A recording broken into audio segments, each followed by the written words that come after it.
Meus irmãos, sejam muito bem-vindos. Esse aqui é o seu canal de Teologia de Graça. Meu nome é Pablo Rangel. Eu sou o Clisman Braga. E nós estamos aqui hoje para poder falar sobre Atos capítulo 1.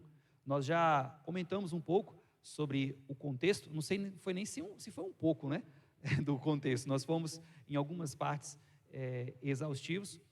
Se você puder, por favor, faça uma visita lá no próprio canal sobre o contexto de Atos.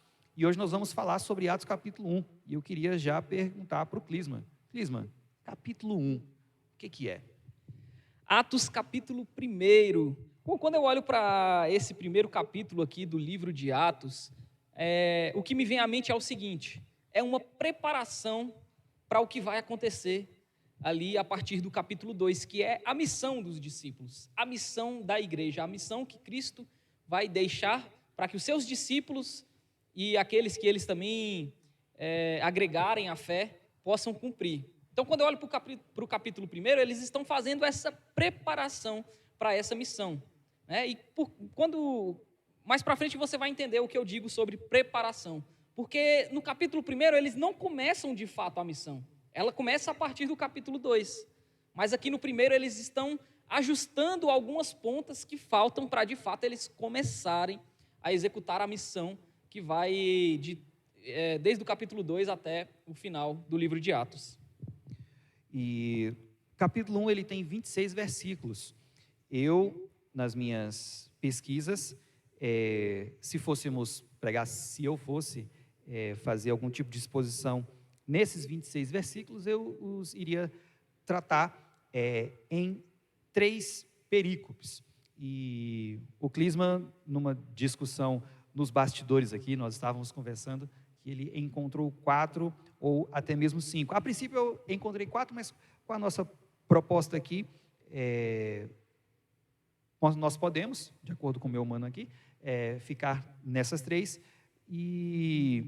Enfim, vamos partir logo para a leitura do texto e aí a gente faz os comentários necessários e benditos. Vamos lá. Então, aqui no capítulo 1, verso 1, eu vou ler primeiro do 1 ao 4 para a gente fazer essa primeira parte. Antes de cortar, nós estamos lendo na NAA, tá? Na Nova Almeida Atualizada. Exatamente.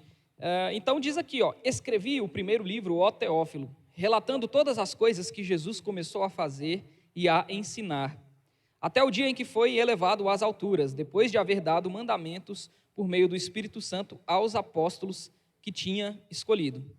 Depois de ter padecido, Jesus se apresentou vivo aos seus apóstolos com muitas provas incontestáveis, aparecendo-lhes durante 40 dias e falando das coisas relacionadas com o reino de Deus. E comendo com eles, deu-lhes esta ordem: não se afastem de Jerusalém, mas esperem a promessa do Pai, a qual vocês ouviram de mim. Mano, Jesus ressuscitou, mano. Mano, é lindo demais esse texto. É lindo demais, é lindo demais. Eu olho aqui para esse iniciozinho aqui do livro de Atos e eu vejo Lucas informando 2 coisas aqui para a gente. Primeiro, Cristo ressuscitou de forma incontestável.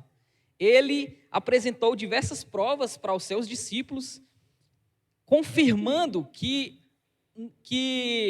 ele não tinha terminado na sua morte, que ele não tinha morrido e tudo tinha acabado. Pelo contrário, a sua ressurreição mostra para a gente que as promessas que ele havia feito durante seu ministério são promessas que vão se cumprir. A primeira delas é justamente a ressurreição. A primeira promessa que Cristo cumpre depois da sua morte é ressurgir, é ressuscitar. Então, eu vejo aqui Lucas trazendo essa prova de que Cristo ressuscitou e mostrando o cumprimento das promessas. Por que ele faz isso, Pablo? Olha, eu vejo que os seus discípulos, depois que ele morreu, meio que tinham perdido o fio da meada. Parece que eles tinham abandonado a missão. Quando você olha para os últimos capítulos ali de João, de Lucas, você vê que parece que eles, Cristo morreu, acabou, né? Então, e agora? A nossa festa acabou, vou voltar a pescar, vou voltar a fazer as minhas atividades, porque, a nossa expectativa da restauração do reino de Israel já era. Mas quando Cristo ressuscita, ele mostra que não, que tudo que ele havia prometido durante seu ministério é verdade, e que ele vai cumprir essas promessas.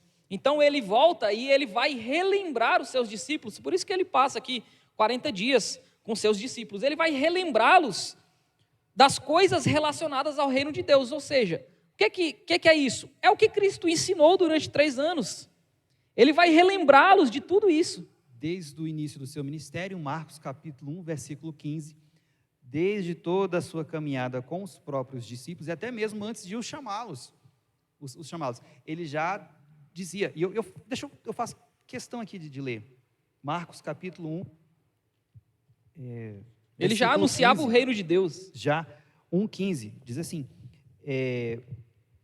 o tempo está, versículo 14, de Marcos capítulo 1, 14 e 15. Depois de João ter sido preso, Jesus foi para a Galileia pregando o evangelho de Deus. Ele dizia, o tempo está cumprido e o reino de Deus está próximo, arrependam-se e creiam no evangelho. A mensagem de Jesus não mudou. Eu já fico tentado para ir para as lições, né, que o próprio texto traz para a gente, mas vamos nos permitir deixar isso para o final. A mensagem não mudou, ele falava sobre o reino de Deus, no seu ministério falou sobre o reino de Deus, e aqui, nos seus últimos dias de presença física, corpórea, antes da sua ascensão, dando provas incontestáveis, ele continua falando sobre o reino de Deus, um assunto tão caro, sim, a todos nós. E lembre-se, quando a gente falou lá no primeiro vídeo que todo o livro de Atos está atrelado a Atos capítulo 1, verso 8, que a gente vai ler já já, que fala da promessa que Jesus vai dar para os seus discípulos para eles cumprirem a missão, esse início do livro aqui, do verso 1 até o verso 4, também está atrelado à missão. Por que Cristo ressuscita? Para além de cumprir as promessas, Cristo poderia, por exemplo, ter ressuscitado, visto os seus discípulos, passado um dia com eles e feito a sua ascensão. Mas ele viu a necessidade de relembrá-los das coisas do reino, de relembrá-los de tudo que ele ensinou. Por quê? Porque isso era fundamental para que eles se engajassem na missão. Se Cristo simplesmente ressuscita e ascende aos céus no segundo, terceiro dia, eles não teriam, se engajado nessa missão. Então eu acredito que Cristo passa 40 dias ali falando para eles, olha, agora vai ser com vocês. Olha, tudo que eu ensinei vai se cumprir a partir desse momento. Mano, e ele passa mesmo. Olha o que o texto diz, no versículo 2. Até o dia em que foi ele elevado às alturas, depois de haver dado mandamentos por meio do Espírito Santo aos apóstolos. Ou seja, o que a gente pode inferir não só isso, já tentando dar spoiler, né? Que até mesmo a escolha de um 12º apóstolo também pode ter sido direcionado pelo próprio Jesus. Exatamente. Então, quando eu falo que o capítulo 1 era uma preparação para a missão, e tudo o que está relatado nesses 26 versículos vai estar atrelado a essa preparação da missão, é isso que eu digo. Jesus passou esses 40 dias preparando a missão. Isso já é um dos aspectos de preparação. Então, perceba, Cristo está preparando os seus discípulos para a missão. Tudo que ele ensinou durante 3 anos e meio, ele agora vai retomar, vai relembrar, e ele vai, como eu posso dizer, exortá-los a eles cumprirem essa missão. Olha, agora é com vocês, agora vai ser com vocês. E aí ele fala, não se afastem de Jerusalém, mas esperem a promessa do Pai, a qual vocês ouviram de mim. E aí Paulo, ele vai para o verso 5, que para mim já é um outro assunto, mas que também está relacionado ao cumprimento da missão, que ele vai falar do batismo com o Espírito Santo, que vai ser um tema tratado também no livro de Atos, mas que eu acredito que vai ser melhor tratado no capítulo 2. Porque lá a gente vai poder esmiuçar melhor esse tipo de conceito de batismo. Mas o que a gente pode dizer inicialmente é que o batismo aqui é uma forma de encharcar, é uma forma de derramar. Segura aí que lá para o capítulo 2 nós vamos falar muito mais sobre esse assunto. Mas aqui, parece que ele pega, né? Jesus pega Lucas capítulo 3, versículo 15 a 17, e o próprio Lucas está falando aqui, juntando as duas coisas que João dizia, que vai vir Cordeiro de Deus e vai batizar com o Espírito Santo e com fogo. Aqui, Jesus ele junta o que João falava e dizia, olha, eu vou batizar vocês dentro em poucos dias com o Espírito Santo. Sim, e perceba como isso está atrelado à missão. Para que eles cumprissem a missão, Jesus precisava relembrá-los nesses 40 dias. E Jesus fala, olha, agora vai ser com vocês, vocês vão cumprir a missão. Mas vocês precisam ser batizados para cumprir essa missão. Então ele fala, porque João na verdade batizou com água, mas vocês serão batizados com o Espírito Santo dentro de poucos dias. Ou seja, eles estão sendo preparados para começar a missão. Dentro de poucos dias, ou seja, que nós vamos ver a partir do capítulo 2. E aí... Justificando mais uma vez que seria o tempo de preparação. Exatamente. Então, por isso que eu disse lá no início, tudo aqui parece uma preparação para começar a missão. Então, você vê aqui a partir do verso 6 e o verso 7, já é um outro assunto, né? Sim. Diz aqui, então, os que estavam reunidos com Jesus lhe perguntaram, será este o tempo em que o Senhor irá restaurar o reino a Israel? Jesus respondeu, não cabe a vocês conhecer tempos ou épocas que o Pai fixou pela sua própria autoridade. Mas vocês receberão poder ao descer sobre vocês o Espírito Santo e serão minhas testemunhas, tanto em Jerusalém como em toda a Judéia, Samaria e até os confins da terra. Bom, que pergunta. Que engraçado. Pergunta, meu amigo. Não, esse verso 6 e verso 7 aqui é interessantíssimo, porque você vê que está do mesmo jeito como era antes de Cristo morrer. Ele ensinando seus discípulos e eles pensando na restauração do reino de Israel. Ele ensinando coisas sobre o reino de Deus, coisas altíssimas, ele falando da missão que eles vão executar. E eles, tá, beleza, isso aí que você está dizendo é legal. Mas quando que vai restaurar o reino de Israel? Sabe? Parece que eles não caíram na real ainda. Sim. Eu queria imaginar o seguinte, que eu acho que eles fizeram uma pergunta até certo ponto, que nós ficamos nessa perplexidade. Poxa, mas será que eles não entenderam Jesus falando sobre o reino dos céus e eles, de alguma forma, tentando trazer para o reino de Israel? Sim. Eu vejo, tentando dar todo o benefício da honestidade a eles, perguntando, Senhor, em que tempo o Senhor vai instaurar, né, restaurar o reino de Israel? Eles sempre tiveram um rei e um território. E aí, com os adventos, né, de todas as perseguições religiosas que eles tiveram, Babilônia, Assíria, Pérsia, os gregos, romanos, e enfim, não ficou muito claro para eles. Parece que eles fizeram até então, eu entendo como uma pergunta honesta.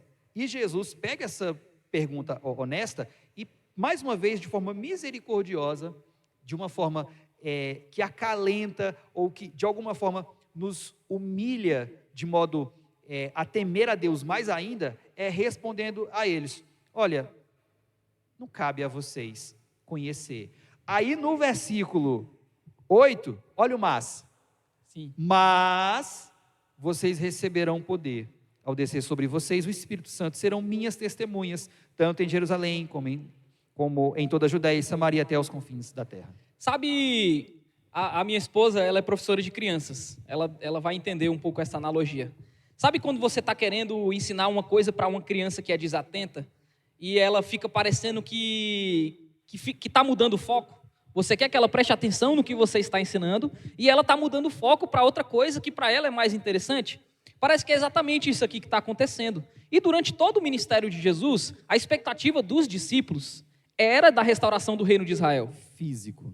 Sempre, eles estavam sofrendo, padecendo na mão do Império Romano, e eles queriam que esse reino fosse restaurado, como era um reino tão belo e grandioso como na época de Salomão, por exemplo. Então eles estão com essa expectativa, até porque os profetas falaram sobre essa restauração do reino. Só que eles não entendiam, eles achavam que ia ser uma restauração física do reino. E Cristo estava falando de um reino espiritual, de um reino que não é deste mundo, e eles não entendiam. Então eles estão desviando o foco para aquilo que é interessante para eles. Só que o texto, o capítulo 1 é sobre a missão que eles têm que cumprir.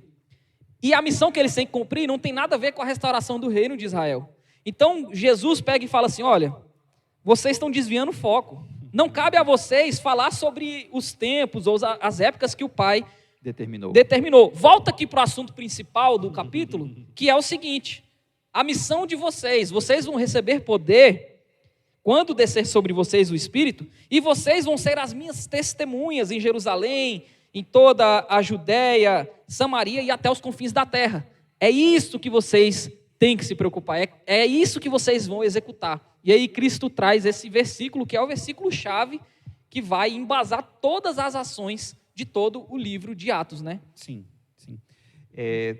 Esse é o versículo 8, do qual nós já conversamos no primeiro vídeo, que é o versículo que dá toda a melodia do próprio texto, do capítulo 1 do capítulo 2 até o capítulo 28, onde são 3 capítulos gerais, onde todo o desenvolvimento do testemunho deles vai acontecer em Jerusalém, Judéia e Samaria e até os confins da terra. Esse versículo 8 é o versículo chave para todo o entendimento, na base da palavra testemunho. Percebe como tudo está sendo uma preparação para a execução da missão? Até mesmo essa promessa de Jesus. E aí, Pablo, ele vai para o verso 9. E já é uma mudança de assunto.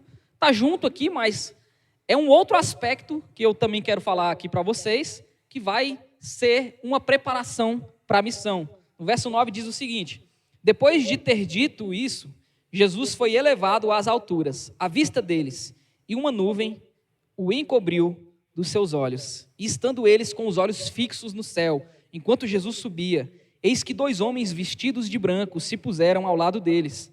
E lhes disseram: homens da Galileia, por que vocês estão olhando para as alturas? Esse Jesus que foi levado do meio de vocês para o céu, virá do modo como vocês o viram subir. O que é que isso tem a ver com a missão, Pablo? Bom, pode falar. Aqui eu vejo que se fôssemos falar sobre doutrina, sobre teologia, se fôssemos teólogos sistemáticos, do qual eu me inclino bastante, estaríamos falando aqui sobre a doutrina da ascensão de Jesus. Ela é tão importante quanto a própria, o início do tabernacular, que palavra bonita, né? Do tabernacular de Deus. Habitar no nosso meio. Onde Deus habitou entre nós, como homem, e esse homem, Jesus, filho de Deus, iniciou a sua vida, morreu e ressuscitou e ascendeu ao céu. Aqui ele está dizendo: olha, eu estou indo, o que eu tinha de fazer até aqui, eu fiz. O que eu tinha de fazer até aqui, eu fiz. É como se ele tivesse, me lembra o texto de Paulo dizendo para Timóteo: olha, eu estou passando agora o bastão para vocês. Exatamente, isso também faz parte de prepará-los para a missão. Por quê? Para que eles comecem a missão, Cristo tem que terminar dele. E como que Cristo termina o seu ministério? Terminou. Não é ressuscitando, é ascendendo aos céus. É ascendendo aos céus. Ele está subindo e dizendo: agora é com vocês. Eu já ensinei vocês. Eu já falei para vocês ficarem em Israel, em Jerusalém, orando. Eu já falei para vocês que em poucos dias vocês serão batizados, vocês receberão o Espírito e vocês serão minhas testemunhas. Então, o que eu tinha para fazer aqui, eu terminei. E Cristo cumpre o seu ministério, cumpre as suas promessas, cumpre tudo o que ele veio para fazer. A sua obra redentiva, ela é cumprida. Ele ensinou, ele pregou, ele morreu, ele ressuscitou e ele ascendeu aos céus para ser glorificado e assentar à destra de Deus Pai. Então, Cristo termina o seu ministério e entrega para os seus discípulos a missão, para que eles continuem aquilo que ele iniciou. E é engraçado que eles estão olhando para os céus, né? Engraçado, em um momento eles estão olhando para o reino de Israel, no segundo momento eles estão olhando para o céu, embasbacados. Eu iria ficar assim, pasmos. Meu Senhor, o Senhor está subindo aos céus. Eu acho, eu já ia me jogar no chão, eu já ia me tremer todo. Se eu visse Jesus atravessando a porta e dizer: Pai, seja convosco. Mano, eu ia me jogar no chão, na hora, eu tenho certeza disso. Aí, se eu vejo aqui, Jesus subindo assim, mano, eu ia fazer igual eles, mano. Igualzinho. Sim. E é engraçado que os anjos, eles olham para esses homens pasmos, embasbacados, e diz assim: o que vocês estão olhando? Volta os olhos, né? Como se fosse, olha, volta os olhos. O que vocês estão olhando? Agora cabe a vocês, agora é com vocês. Jesus passou o bastão para vocês. E aí vem o próximo aspecto que vai finalizar o livro, o próximo assunto que vai finalizar o capítulo 1, que é a escolha de Matias. E isso também está intrinsecamente relacionado ao cumprimento da missão. Antes de entrar, se nós fôssemos fazer um corte, eu gostaria de apenas tocar no assunto. Por exemplo, o corpo de Jesus ressuscitado, esse mesmo que virá, esse mesmo que voltará. Ele está hoje à destra de Deus. Só que o corpo de Jesus se manifesta aqui também hoje. Ou seja, o corpo da igreja, o seu corpo é a igreja. Se Cristo é a cabeça, a igreja é o corpo dele. E esse é um tipo de doutrina que, se fôssemos falar, meu amigo, a gente ficaria aqui por alguns minutos falando. Mas o assunto hoje aqui é Atos capítulo 1. Exatamente. E lembra que eu falei que tudo está relacionado a uma preparação para a missão? Até agora a gente já falou que Cristo ressuscitou e passou 40 dias preparando eles para a missão, relembrando eles do reino. Cristo dando mandamentos. Cristo pega e traz eles de volta para o centro, que eles pensando em reino, pensando na ascensão, e Cristo fala, volta aqui, vocês vão cumprir uma missão, vocês vão ser batizados. Tudo está relacionado à missão. Sim. Né? Então, assim, você vê que até a ascensão de Cristo é o quê? Termina o ministério dele para começar o ministério da igreja. Tudo isso está relacionado à missão. E a escolha de Matias também está relacionada à missão, Pablo. Também está relacionada à missão. Diz assim no verso 12, então os apóstolos voltaram do Monte das Oliveiras para Jerusalém. A distância até a cidade é cerca de 1 quilômetro. Bom, obedeceram a Cristo, pelo menos, né? Sim.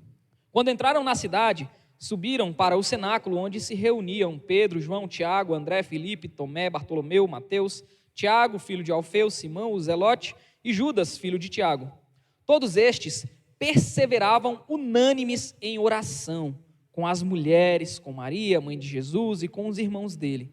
Naqueles dias, Pedro se levantou no meio dos irmãos, que formavam um grupo de mais ou menos 120 pessoas, e disse, irmãos, era necessário que se cumprisse a Escritura, que o Espírito Santo predisse pela boca de Davi, a respeito de Judas, que foi o guia daqueles que prenderam Jesus. Ele era um dos nossos e teve parte nesse ministério. Ora, este homem adquiriu um campo com o preço da iniquidade e, caindo de cabeça, rompeu-se pelo meio e todos os seus intestinos se derramaram. Aqui a gente vê o fim trágico de Judas, né? Sim. Aqui está relatando justamente o que Judas fez depois que ele recebeu o dinheiro por entregar Jesus. Aí está em Mateus capítulo 27, do versículo 3 ao versículo 10. Não necessariamente foi Judas que foi e comprou esse campo de sangue, ou campo de Aceldama, mas as moedas de pratas que ele atirou contra os sacerdotes lá, esse mesmo povo comprou um campo para ele, onde ele já tinha se enforcado. Então, verso 19, isto chegou ao conhecimento de todos os moradores de Jerusalém, de maneira que em sua própria língua esse campo era chamado Aceldama, isto é, campo de sangue. E Pedro continuou, porque está escrito no livro dos Salmos, fique deserta a sua morada, e não haja quem nela habite, e que outro homem tome o seu encargo.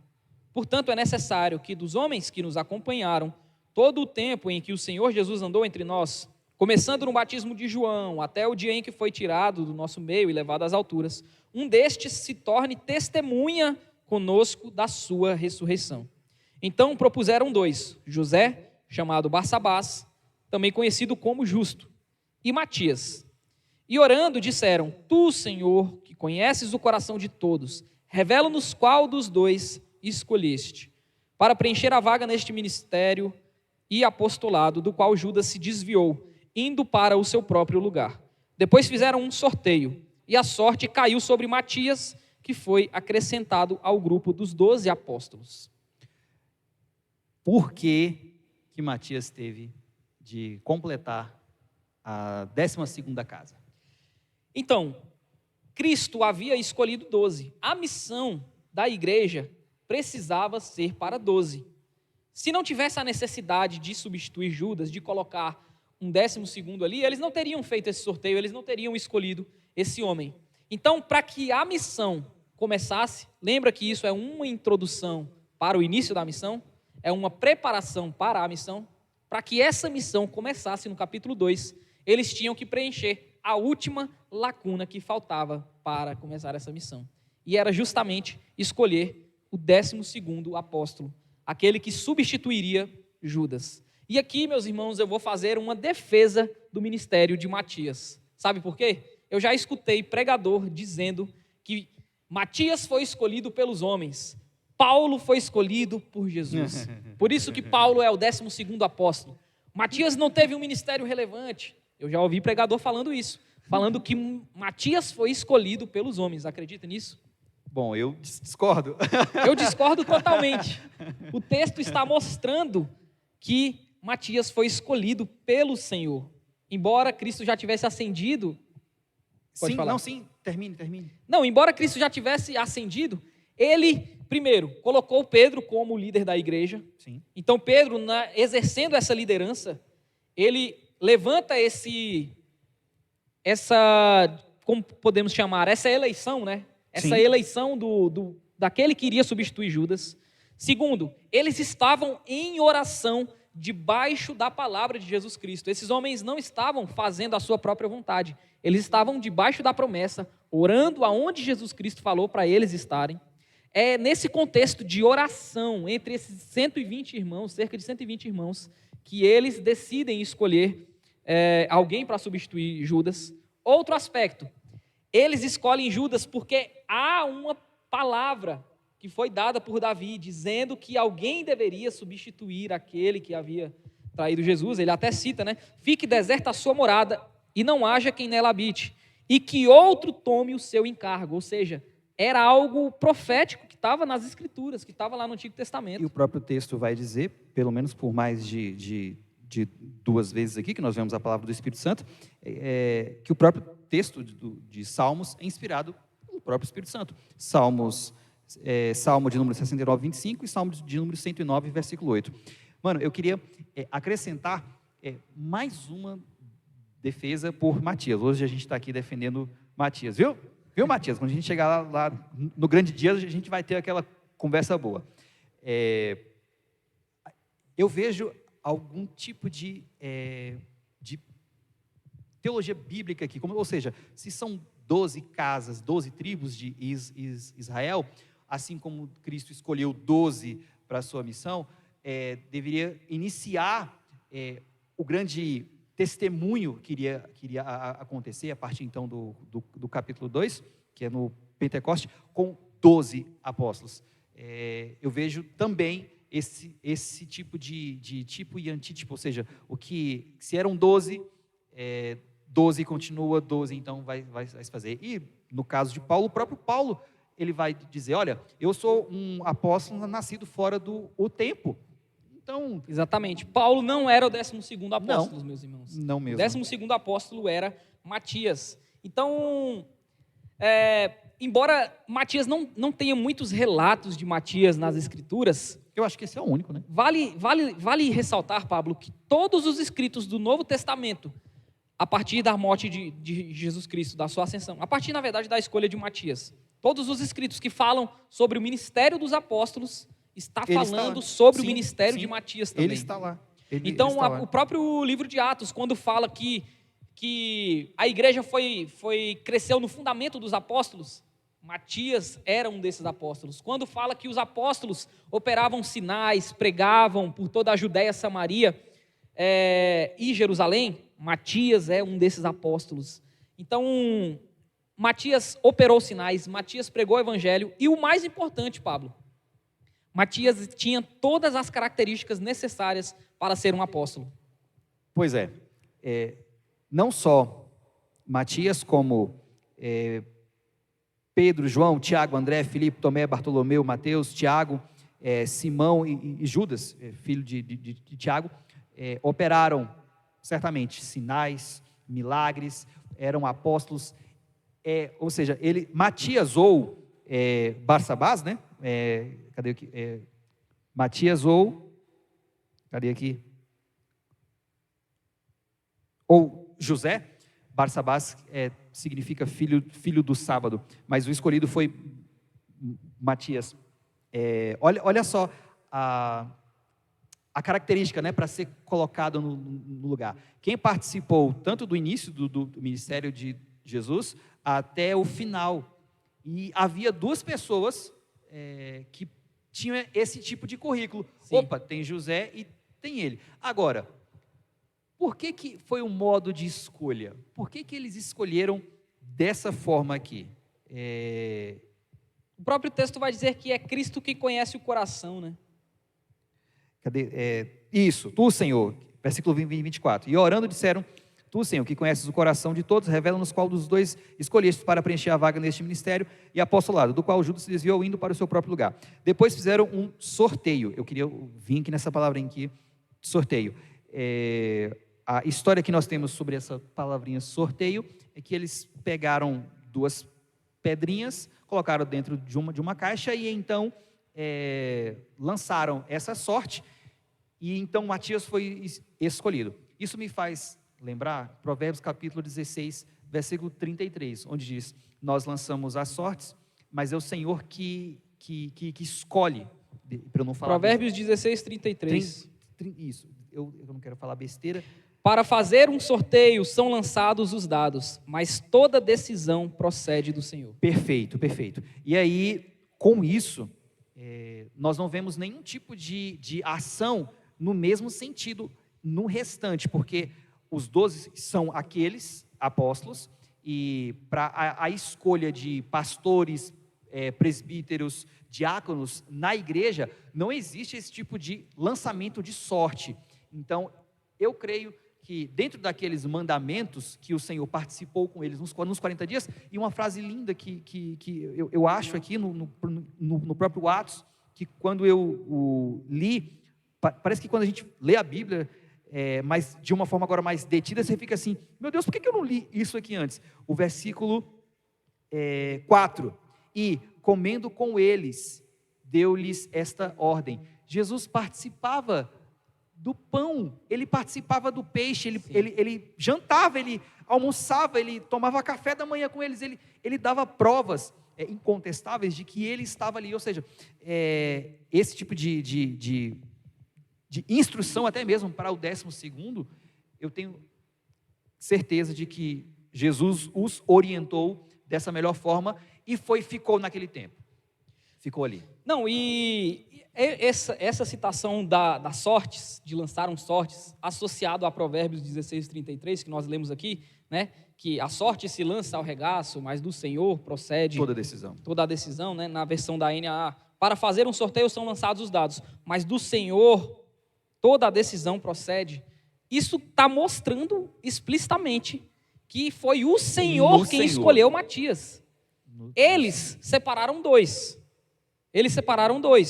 que cumpriam os requisitos. Basicamente, ser fiel ao ministério de Cristo desde o início, ter visto a ressurreição de Cristo, mas ter acompanhado o ministério desde João, ou seja, desde o início do ministério de Jesus.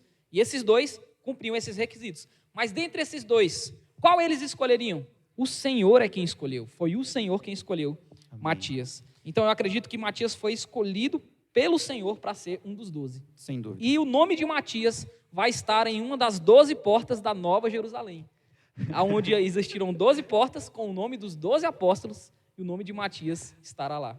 Não é Apocalipse agora, tá? Mas a gente pode chegar se Deus nos der fôlego de vida ainda.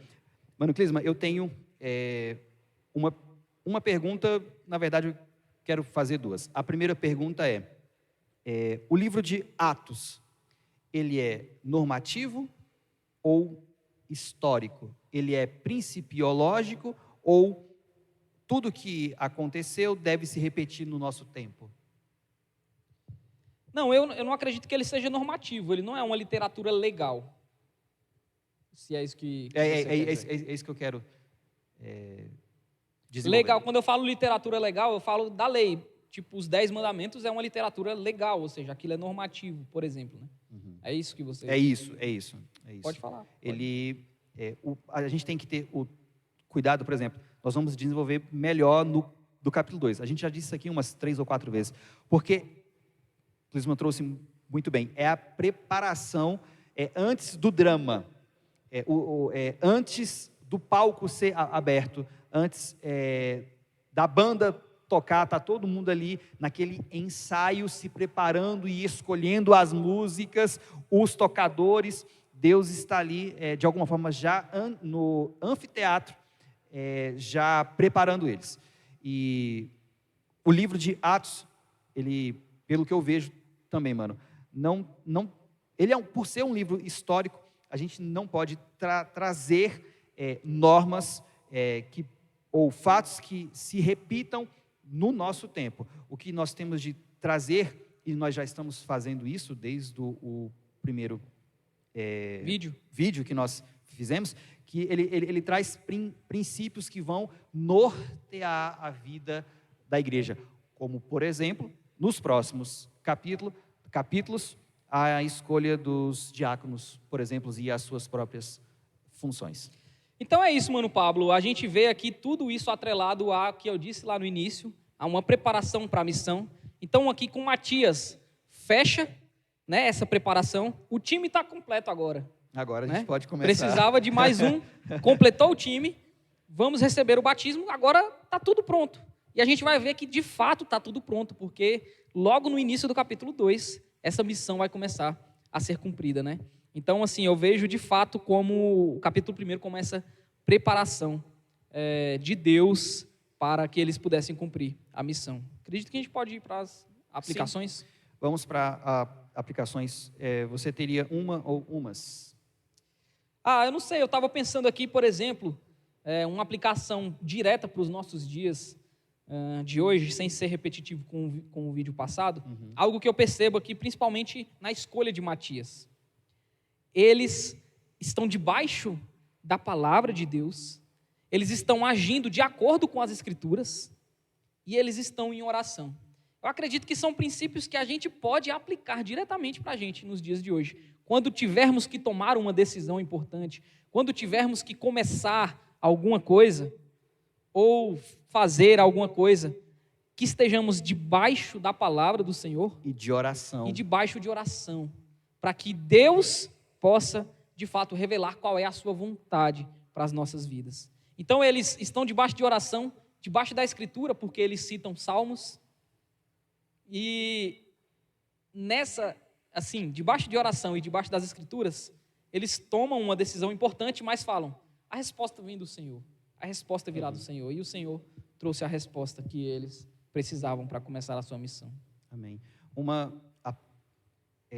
Outra aplicação que eu vejo também é que nós não precisamos inventar temas para atrair povos à igreja do Senhor, pessoas para crerem no nome de Jesus como seu único e suficiente Salvador. A mensagem que o Senhor quer que nós continuemos a pregar é a mesma mensagem que ele iniciou o seu ministério, que ele percorreu o seu ministério falando, que depois da sua ressurreição, ele continuou falando e passou o bastão para a sua igreja, para os seus apóstolos, para o seu povo continuar pregando, é sobre o reino de Deus. Se fôssemos falar sobre um tipo de aplicação geral, assim como você trouxe, é falar sobre o reino de Deus. Acredito que uma aplicação pertinente também seria ali no verso 6, verso 7, quando Cristo está ensinando, instruindo eles acerca da sua missão. E é aquilo de mais importante na vida do crente. Sabe, o que Cristo ensinou para os seus discípulos aqui no capítulo 1 é aquilo de mais importante na minha e na sua vida. Nós fomos chamados para cumprir uma missão. Todo crente, já dizia Spurgeon, né? Não sei se a frase é dele de fato, mas todo crente ou é um missionário ou é um impostor. O que é um missionário? É alguém que está debaixo de uma missão. Então, nós estamos debaixo de uma missão que o Espírito nos capacita a realizar. Mas aqui o verso 6 e o verso 7 vai mostrar que os discípulos, e assim como nós também, por vezes estamos, pensando em outras coisas. Cristo está querendo que a gente cumpra o nosso ministério E a gente pensando no se o reino de Israel vai ser restaurado, se as coisas que eu quero conquistar nessa terra vão de fato acontecer. E Cristo traz eles em amor de volta. Olha, volta para cá, capítulo 1, verso 8. Vocês vão receber poder e vão ser as minhas testemunhas. Então, por mais que eu, que tenho TDAH, assim, tenho essa tendência de desviar, perder o foco, Tu tem? Deus tem um foco. Não parece pra não, gente. viu? Deus tem esse foco e essa missão para a gente. E se você, por vezes, está se desviando, se perdendo da missão que Cristo colocou para você, Ele te chama em amor e fala, vem cá, filho, essa aqui é a missão que eu tenho para você cumprir. É isso mesmo, tá? Meus irmãos, que Deus abençoe você. Muito obrigado por ter tirado esse tempo de comunhão conosco para você ler a palavra do Senhor. Esperamos sinceramente que esse tipo de envolvimento que a gente está aqui com vocês, que o Clisma está aqui trazendo essas explicações, sejam úteis para a sua vida pessoal, que você cresça na graça e no conhecimento de Jesus. Bom, eu espero que, se você chegou até aqui, que você esteja entendendo melhor o livro de Atos, que você esteja compreendendo que o Espírito possa estar iluminando a sua mente para que se lhe abra o entendimento das Escrituras por meio desses vídeos. E se você chegou até aqui, não esqueça de ver o outro vídeo que fala sobre o contexto de Atos e o próximo vídeo que nós vamos gravar no capítulo 2. É isso. Que Deus abençoe vocês, em nome de Jesus. Deus abençoe. Amém. Tchau, tchau.